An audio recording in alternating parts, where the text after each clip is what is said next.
George Wilson. I look after a new African trade finance fund sponsored by ARM.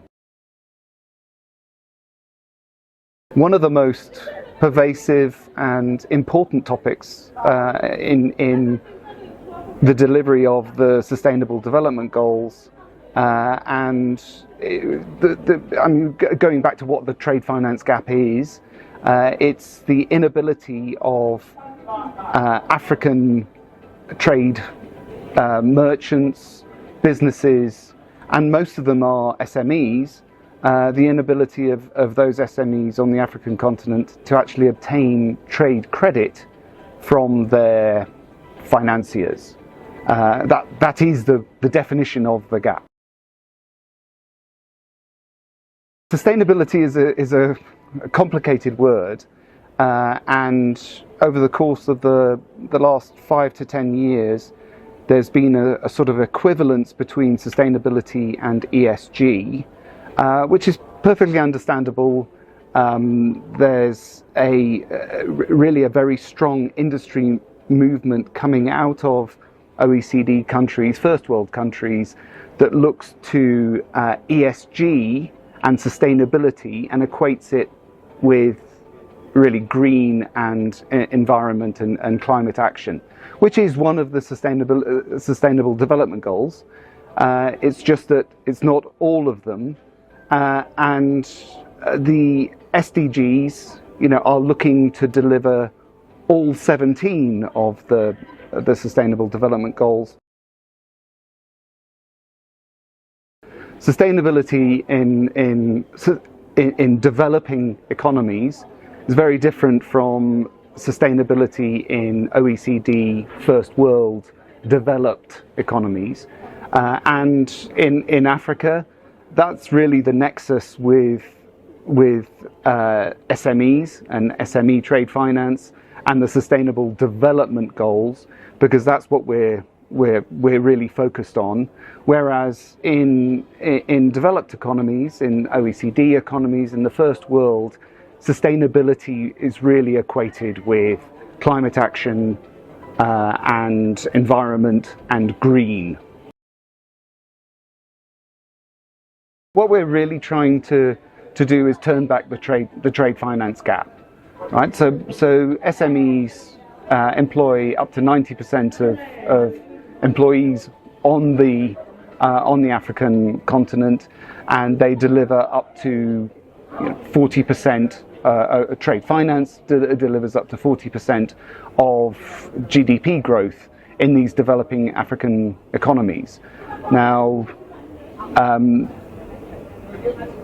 the trade gap is a fundamental impediment to that, because those SMEs are not able to obtain finance, trade credit from their banks, their financiers, and as a consequence, they're not able to thrive, employ people, and develop the economy in the way that is truly sustainable.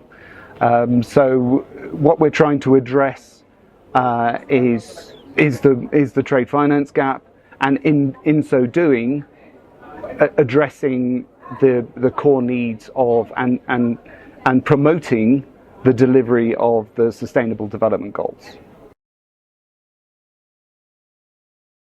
So, there are over 40 million MSMEs in Nigeria alone, right? So, and each one of those MSMEs has 100 invoices, facilities, trade facilities that all need to be financed. And if you just multiply that out across, hundreds of invoices across millions of MSMEs, you get to a colossal number across 54 countries on the African continent. Now, that describes the kind of scale and complexity of the problem, and trying to promote trade finance for all of those SMEs is not something that can be done directly, and particularly not done directly by international investors cross-border into these African countries. It's just impossible to deal with the problem of that scale and complexity. And this is where we kind of invoke SDG 17, partnerships for delivering the goals.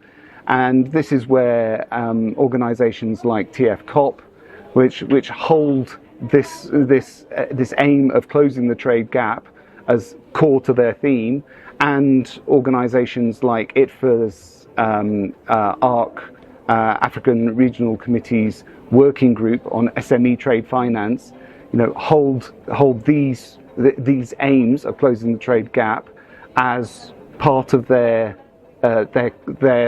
core raison d'etre, and to do that, you have to form partnerships, particularly between the trade financiers, the SMEs themselves, and all of the associated logistics providers, fintech platforms, etc., who can all partner together to deliver solutions to such a colossal problem.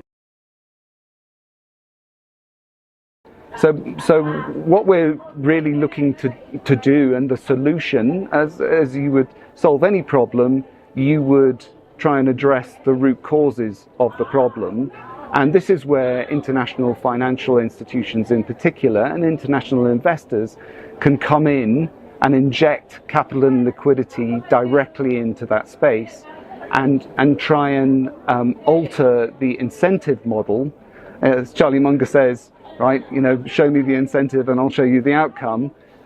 With what we're attempting through these organizations like TFCOP, ITFA, and the ARM Trade Finance Fund, African Trade Finance Fund, is to try and address the incentive model of the trade financiers, right? And that's scalable because you're not trying to address every single SME in all of these different jurisdictions with different security arrangements, different legal systems.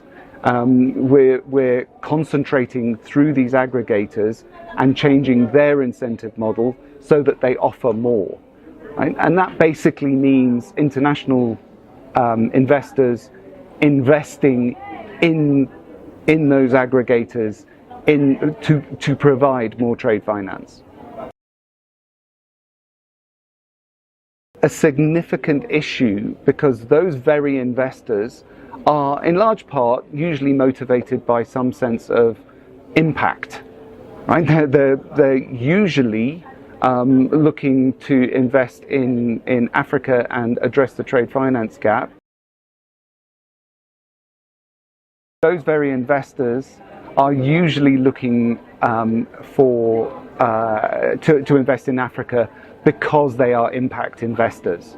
Now, those self-same impact investors have sustainability requirements that allows them to use their dollars to invest in impactful programs in Africa because they are sustainable. And this is where the confusion between ESG, which is well understood in first world countries to really mean KPI deliveries, KPI evidencing of largely climate, net zero, Paris commitments, right? That's what they expect from sustainability and impact investments that are accredited as sustainable. And this is where there are really two paths to sustainability. On the one hand, there are 140,000 international financial institutions that have signed up to the Paris Accord, to net zero. There are over 700,000 corporates that have signed up to those commitments, and they absolutely must deliver to those commitments, and they need to manage the risks of greenwashing in relation to those commitments. And that's what these ESG largely frameworks and taxonomies have been developed to do. On the other hand, what we're trying to do in Africa is deliver to the Sustainable Development Goals and use that as a route to sustainability, because it literally delivers to the Sustainable Development Goals. That's exactly right, that investment is needed, and particularly DFI and multilateral assistance is needed in order to close the gap. And what that sustainability designation provides is a way of unlocking that cross-border investment and that multilateral assistance.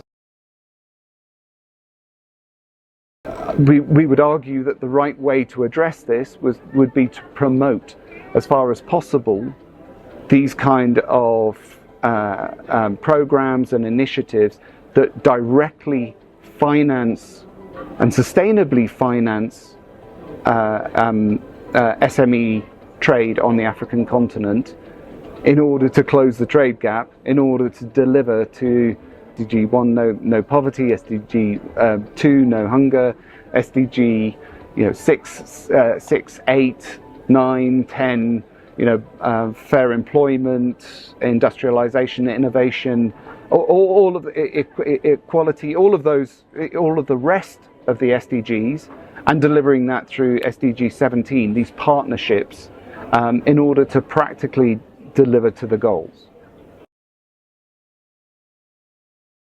My message would probably be, we need to work together in the spirit of SDG 17 in order to close the gap and deliver to the goals.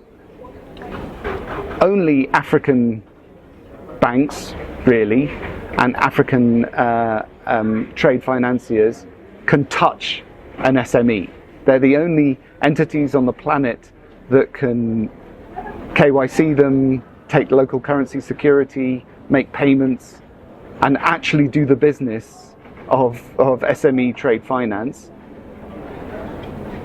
International investors are the only organizations that have the resources and the excess liquidity to actually make a difference.